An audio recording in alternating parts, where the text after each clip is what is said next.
One of WrestleMania's greatest collisions comes to its scintillating conclusion with Razor Ramon just managing to outlast Shawn Michaels, claiming possession of the Intercontinental Championship at WrestleMania 10.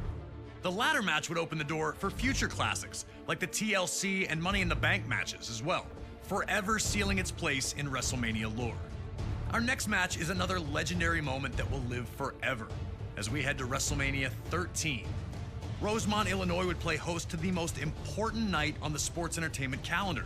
And on this night, a match that is the literal definition of an all-time classic unfolded.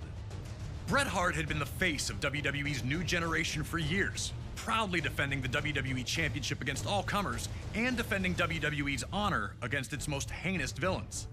After losing the WWE Championship to Shawn Michaels in WrestleMania 12's Iron Man match, the Hitman took some time off to consider his future options. When he returned, roughly 6 months later, there were drastic changes to the landscape of WWE's universe. Top among those was the rise of Stone Cold Steve Austin. The man who started the year off as Ted DiBiase's ringmaster would find freedom in his true identity, dropping his manager and finding superstardom in the wake of his 1996 King of the Ring tournament victory. Austin 316 says I just whipped your ass. WWE was trying to find its attitude, but the seeds of change were being planted in the fans who had rallied around Austin. His no-nonsense attitude had made him the ultimate anti-hero. This acceptance of someone who flaunted his breaking of the rules didn't sit right with the Hitman. When Bret made his return, he immediately challenged Austin, who was more than ready to answer the call. The two battled at 1996's Survivor Series, where Hart won in a masterful performance of a feverish back-and-forth battle. The loss only made Austin angrier, creating a single focus for him: to ruin Bret Hart's career. He'd eliminate Hart from the 1997 Royal Rumble match after officials missed Hart first eliminate Austin. The night after Hart captured the WWE Championship at Final Four, Austin would interfere in Hart's first defense on Raw, ending the reign before it could even get started.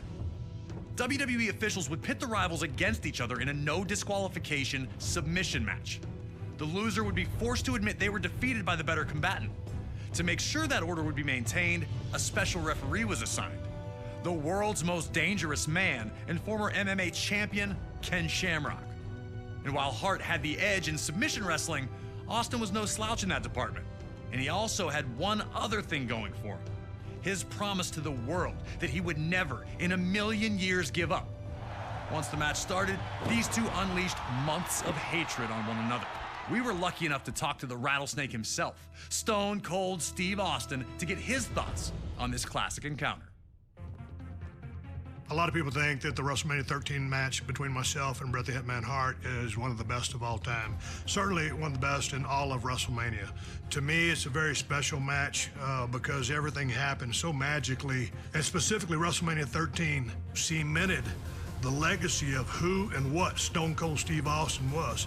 From start to finish, we started it off, we brawled out, we came back into the ring, we brought various factors from around the ring into the ring to use against each other. Some of the stuff backfired on me. It was full of chills, thrills, and spills. I gotta call a spade a spade. I mean, it is my favorite all-time match, and I've been to some classics. Always an honor to get to pick the brain of one of WWE's top-level legends. Thank you again to Stone Cold for talking with us about WrestleMania 13. Now it's on you to try and find a way to take out WWE's toughest SOB. Remember, there are no disqualifications, so use whatever you can, and maybe you'll find a way to get him to surrender. I just wouldn't recommend messing with the referee. Shamrock's ankle lock is nasty.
the